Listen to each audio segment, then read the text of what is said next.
Hello, everyone, and welcome to today's NAA.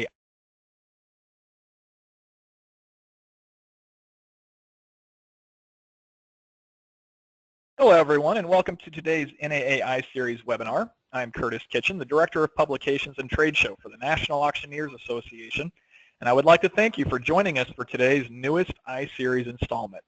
iSeries is a free informational webinar series produced by the NAA in order to share auction industry knowledge and insight with NAA members and the general public. We are excited to present today's topic on bid calling tips from IAC Champions, and before we do, we want to share more with you about NAA. Headquartered in Overland Park, Kansas, NAA is the world's largest association dedicated to auction professionals and represents the interest of thousands of auction professionals in the United States and across the world.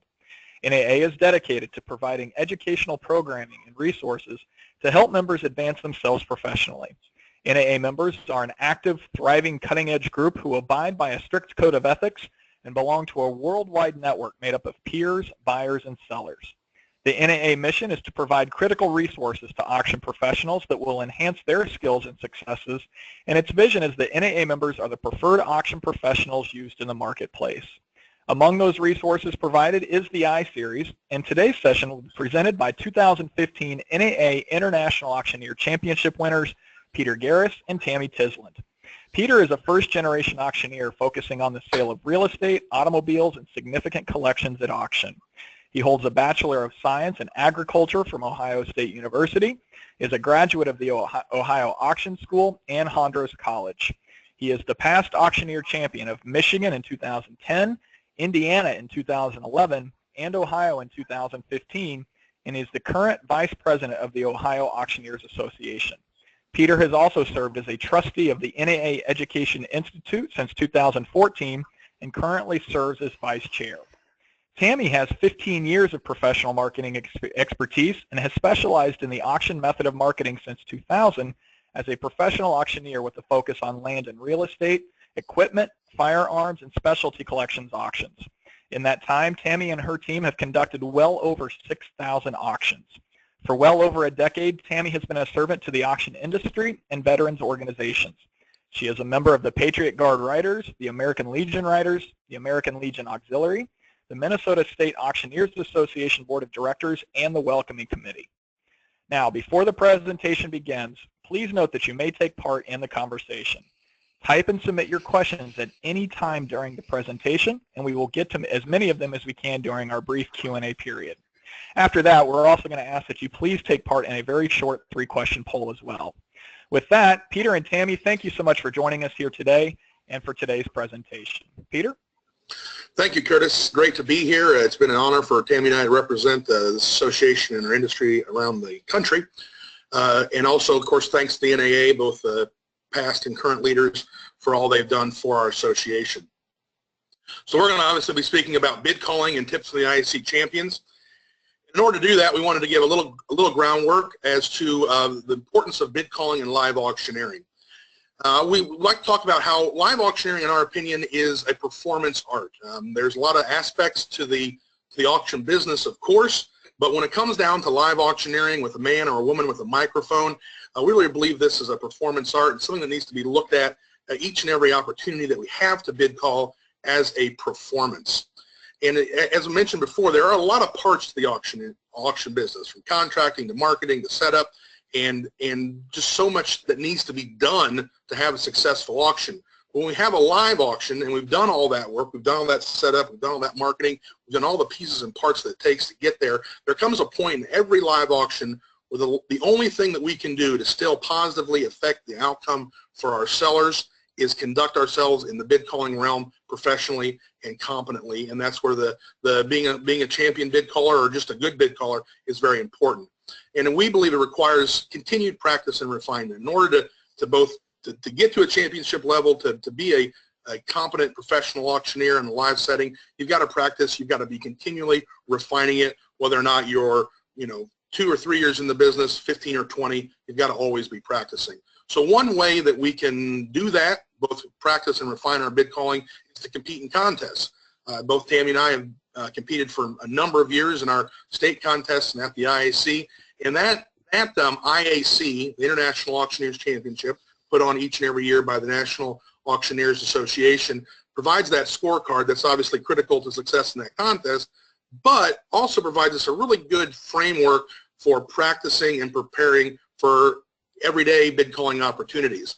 So the ISC scorecard is broken down into 3 different categories: presentation, voice and chant, and then effective auctioneering. Tammy and I are going to go through all those, and we really invite your questions as we get to the end of their presentation as to how we can help you become not just a better competitor, but a better bid caller. So that's really what contests are about: becoming a better bid caller, becoming a more professional bid caller, a more competent one, so we can definitely have a better outcome for our sellers. So Tammy's going to go ahead and talk about the first one on presentation. Certainly. Thank you, Peter, and welcome to everybody. And it's exciting to be sharing some time with you as well. I want to just make clear to you the points that I make on these are things that I used to become a better auctioneer, and as well as winning the IAC, which was a lifetime goal of mine. But I just want to impart upon you some of the things that work for me. And Peter, I'm sure that you are doing this as well. You all may have your own method of doing it, but these are tried and true for me. So when you look at the scorecard, we want to look at the numbers. So I would like you to focus on discovering your weaknesses. So the first part is introduction, initial command, overall appearance, and poise. I'd like to start at the bottom of this list with poise. As you look at the numbers, you can go from better than average, good 4 points to 5 points on each of these, which is a total of 20 points that are available. And you can pick up 4 extra points if you are a 5 in each of these categories. So, and that is often the differentiator between being the winner and sometimes even third place. So picking up these points and practicing these is extremely important. So poise. Poise, as in from my point of view, your poise is what your overall persona, what you are as an auctioneer, the confidence you exude. Not arrogant, but humble. Are you giving off a projection of the kind of leader or ambassador that our membership wants for you to become a champion? So that embodies your heart. Your poise is your heart. Sometimes we think of, okay, as poise as being, how do I grab the microphone? How do I walk on the stage? How am I preparing to go on the stage? Yes, that's poise, but also it's from the inside out. So think about that. Your overall appearance. Are you prepared from head to toe? Meaning, are your shoes, your suit, does it fit you properly? Yes, that's overall appearance, but for your overall appearance outwardly to be effective, your mindset has to be set as well. And so that's also a part of your appearance, your mental state of mind before you go on stage, before you take the microphone at your live auction, at your, in your daily walk as an auctioneer, also has to do with how you look on the outside, but how you're prepared on the inside has to do with your overall appearance. Your initial command. Once you've taken care of the points down below there, your initial command of the stage or of your microphone has pretty much taken care of itself. Once you prepare the poise and the appearance, your command is pretty much set. And then, of course, your introduction. Peter has addressed this in past podcasts as well. Your introduction to who you are is crucial because that is the first impression to your audience using your voice. So a well thought out and prepared and practiced introduction is crucial. This is not something you want to wing when you come on stage. So practice, practice, practice that introduction that you have, because it is the first impression we have of your voice. And is it in line with your command, your appearance, and your poise? Once you've practiced poise, appearance, and command, does your introduction come into line with everything else? So the next part is going to be, Peter's going to take care of your chant and voice. Thank you, Tammy. So when we talk about, this is where it obviously gets down to it. This is what most auctioneers spend a lot of time focusing on. Maybe not, they should spend plenty of time with what Tammy spoke on, but everybody wants to talk about, how do I become a better bid caller? How do I become a better, more effective live auctioneer? So the ISC scorecard gives us some areas to work on. First one there is voice control. Voice control, in my opinion, is your ability to maintain a steady, calm voice even as you become more excited, as you get towards the end of the sale, or as the bids are coming in rapidly. And many competitors and many auctioneers generally, as they get more excited, as the bids come in rapidly, their voice will pitch up. It'll go higher. And that is generally considered to be not as pleasing as a more steady, calm voice. And so voice control is really an area where an auctioneer needs to focus and needs to spend some time to make sure that their voice doesn't get pitchy, as they say on American Idol, get higher, get more excited. And of course, for men, our voice is generally lower, and so when it goes up a little bit, it's not as bad. Women, unfortunately, because their voice starts out higher, as they get excited, that higher pitch can really be not pleasing. And so you really want to focus on maintaining a steady voice throughout your sale, whether it be selling at your home auctions or in a contest. Clarity, that's an area where you really have got to spend some time practicing your numbers, practicing your filler words, making sure they come together in a clear, concise presentation. I struggled in my career early on with really being mumbled and jumbled, trying to go as fast as I could, trying to have that engine speed of my bid call to just rocket fast. And when you do that, you lose clarity. You lose clarity in your numbers, you lose clarity in your fill, and it can just become a big jumbled mess. And contestants that get on stage that are just trying to go as fast as possible, they often the clarity just drops out, and they get knocked down for it as an auctioneer in a contest. But then also maybe on a sale day, folks are constantly straining. What is he saying? What number are we at? Where are we at? And of course, you don't want that. So that flows right into speed, of course, and which is speed. There's two types of speed we talk about in auctioneering: your ground speed, how fast you're selling items, and then your engine speed, how fast the words are coming out of your mouth. And those two things have got to be timed up just right, both for a regular auction, but also for a contest. Talked about clarity, talked about maybe slowing down, being a little clearer in your engine speed. But when you're actually, how fast are you actually selling the items? This is an area where if you talk to seasoned contestants, they really excel at, and that's because they get down to a number where people are wanting to bid and then get up very quickly. Too often, a contestant will ladder down. They'll ask for 100 and 75 and 50 and 25 and 10 and 5, and that just kills the speed at which you're going to be able to get that item sold. So get down to a number where people want to bid and then work on getting back up very quickly. The rhythm is just a function of practice, in my opinion. You have got to practice your numbers, practice your fill, make sure they go together, they work together. One drill that I do is I will break my chant apart. I will work on practicing just the numbers and then practicing just the fill words and making sure those are clear, as we talked about before, but making sure they have a good rhythm to them. And the final point that we want to talk about on voice and chant is your voice expression and the use of those filler words. Too often, new auctioneers, right now we're teaching a session at the Ohio Auction School, they want to know, what are your filler words? What are you using? Because I want to sound like you. Or what does a famous auctioneer, what does he or she use? Because I want to mimic myself just after them. And I think that's maybe the wrong approach. I think you need to, when you're talking about fillers, you need to use the fillers that come out of your mouth that sound good coming from you. And so that's really an area where I think you've just got to practice in a matter of trial and error.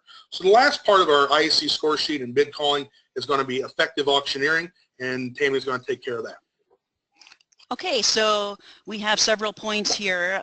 Again, I want to lead you to that scorecard and the points that you can make up if you're practicing daily, both in your daily walk as an auctioneer, but practice, practice, practice. I commit faithfully to 15 minutes every day of practice. like Peter said, you can practice certain sections. You can practice just your bid calling. You can practice your stage presence. You can practice how you approach the microphone. There's, you know, lots of facets to practice, but I think that everyone, it's pretty easy to commit to 15 minutes a day for practice. So article description is the first in this bullet point here. I would caution folks to get not to be tricky or clever here. A simple description of, in my estimation, is how it benefits, how that article or asset benefits the buyer is key. Maybe 1 or 2 points, and of course 1 or 2 points in your article description as to the features. Benefits do outweigh features in a lot of ways. Eye contact for sure. When you're on the stage, giving eye contact to 1 or 2 of the judges, I think goes a long way. Just giving that eye contact will often induce a smile from a judge, and then of course you're well on your way there to getting some extra points. Eye contact in your normal day, every day as an auctioneer, eye contact with buyers, we all know is an important component. Body language. This is takes years to develop how you as an auctioneer control your own body language, what it says about you and your confidence as an auctioneer. This is probably an area a lot of us can work on, especially when we're on the IAC stage, because some of us, at least myself, I felt like, and maybe I exuded this, is that I didn't quite belong on that stage yet in my early competitive days, and I learned how to change that body language into back to that persona and that poise. Changing my poise changed my body language into one of confidence. So that's what you want to practice as well. Auctioneer accuracy. This is one that Tammy really needs to talk about. Not in 15 years did I ever sell out on the wrong number until I got on the IAC stage. And thank goodness I had practiced other areas which brought my score up, because when I got on the IAC stage, one of my articles that I sold out on the wrong number. So that's where a lot of that poise and confidence comes in, and never let them see you sweat. Auctioneer accuracy also embodies the point of, are you using the correct increments for the item that you're selling? Some of us want to showboat in selling in smaller increments, and you want to get in as much selling time as you possibly can when you only have 2 items or possibly 3 items to sell on a stage. But part of becoming a champion is understanding how to actually use those increments to your advantage and not to your disadvantage. Saying sold seems very obvious to us, but this goes back to practicing the basics. When you come to the word sold and you want to scan your audience, of course, we've all learned that, but go back to those basics. Scan your audience. And another thing, when I'm a judge and saying the word sold is not just saying the word sold, but changing it up, that instant between when you're going to say sold, or that dramatic pause, but don't do that each time. Pause on one item, sell out after just a couple seconds on the next item. And I think that's important as well in that section of the word sold, and picking up those crucial extra points. And salesmanship, this seems like an obvious one as well, but the use of your salesmanship is what differentiates the good auctioneer from the great auctioneer. Salesmanship is so important. When you're selling Farmer Smith's equipment auction, you know how important it is to use your salesmanship skills in getting those things sold. And it's not just your chant, it's how you use your salesmanship. And can you make a short little commercial break about that item? Or maybe it's the art of your own body language in your salesmanship and how you exude the importance of purchasing this item, or how you actually read the bidders is all embodied in salesmanship. So with that, I mean, we've covered a lot in a short period of time, but Peter, I think you're going to talk about some resources. Yeah, so there's certainly more to this than we can cover in a podcast, but so here's some areas that you can reach out and get some more resources. Your fellow competitors, those that you're competing with, both in the marketplace and in the contest, are great resources. If you can't find someone in your local market to help you, that's why you join the NAA and network with folks from all around the country.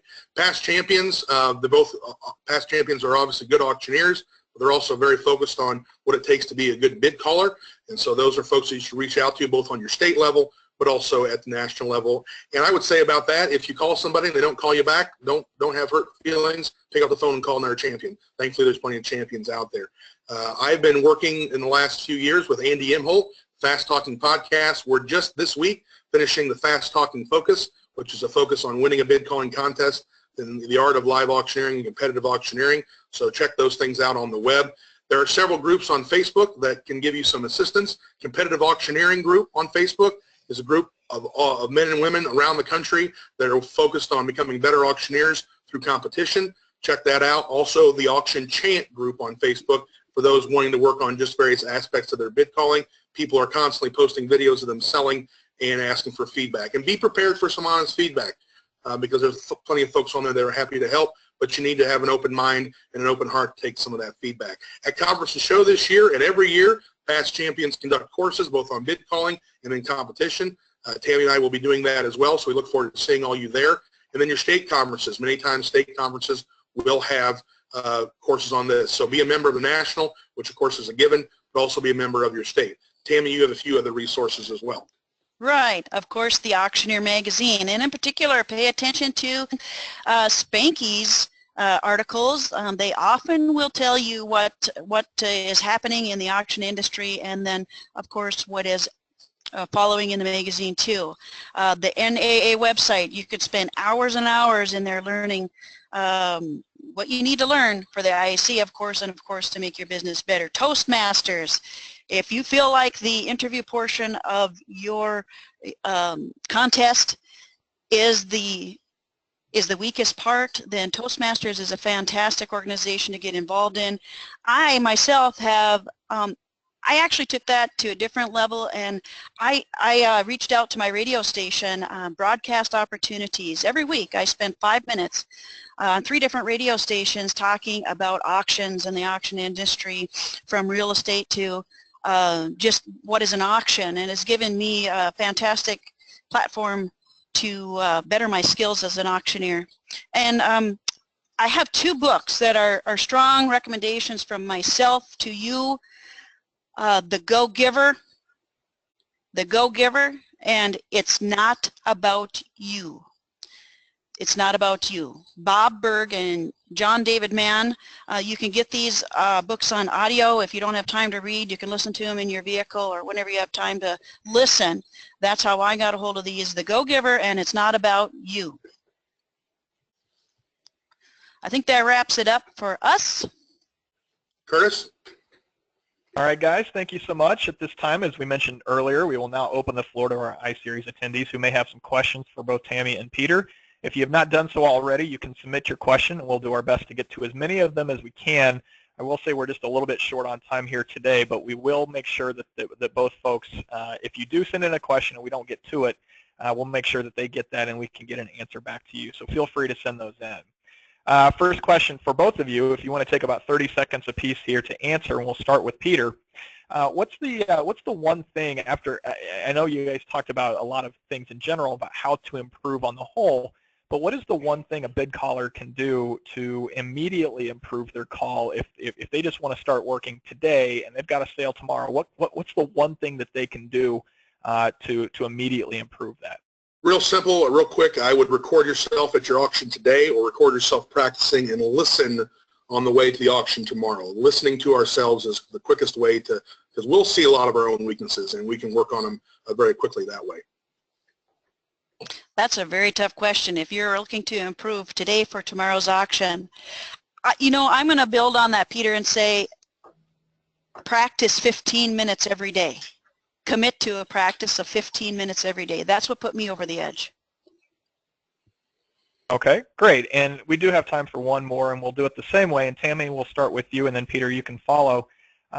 In a competition setting, what's the most common and maybe the most avoidable mistake people can make when they're trying to compete?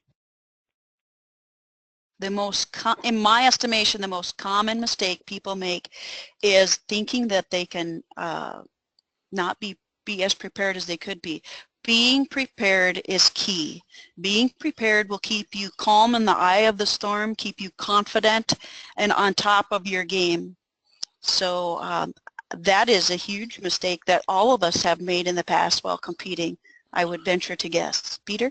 Yeah, and the mistake that I see contestants make every contest that I've judged this year as an ISC champion and even watching past ISC champions, and that is rushing to get to the auction.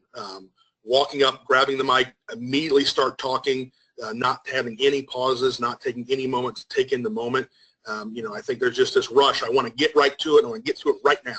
And so if you can just take a moment, even a second in between grabbing that microphone and starting to talk, I think you're going to set yourself up for a much better time at the contest. And then, of course, at an auction, if you just take a minute, take a deep breath, take a pause, a lot of times it'll cure a lot of problems. Excellent. Thank you so much for the answers to both of those questions, folks. All right, everyone, that wraps up the Q&A portion of today's event. And again, thank you to all of those who submitted questions. We apologize if we didn't get to yours. We have collected those questions, and we will forward them to Tammy and Peter so that they have a chance to answer you directly at a later time. Attendees, it's now time for you to give us feedback on today's session. Please see the poll on your screen and answer the questions as they appear. We will move fairly quickly through these in the interest of time, so please answer as swiftly as you are able. Your first question today, will you use any of the concepts that were presented today by Tammy and Peter? Your answers there: definitely, probably, unsure, probably not, and definitely not. So select one of those, and your question again, will you use any of the concepts that were presented here today? And we'll give you just about 10 seconds to answer that before we move on.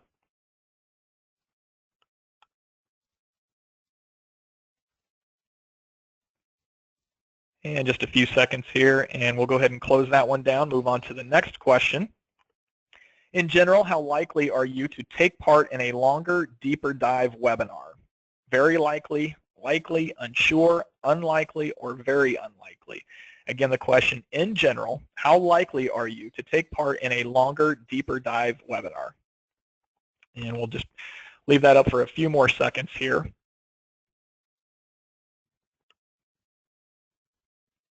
Okay, and then the final question in this quick poll, and we do appreciate all of your participation in this, as it helps us know how to better shape your iSeries needs as we move into the future. Last question, which one of these topics would you most like to see in a future iSeries? Fund and need best practices, prospecting estate sales, social media marketing, moving real estate prospects into sellers, or work-life balance. And if you would select one of those, that would help us out. Again, your question, which one of these topics would you most like to see in a future iSeries? We'll leave it up for just a few more seconds here. Okay, and thank you for taking part in that survey. Before we end today's session, a couple of closing notes for you. The NAA Conference and Show is coming up very soon in July 19th through the 23rd in Grand Rapids, Michigan. We want you to be there, so make sure you take advantage of the early bird conference registration. That deadline for early bird, May 18th, so mark it down if you haven't already registered, or make sure you do ahead of that May 18 deadline.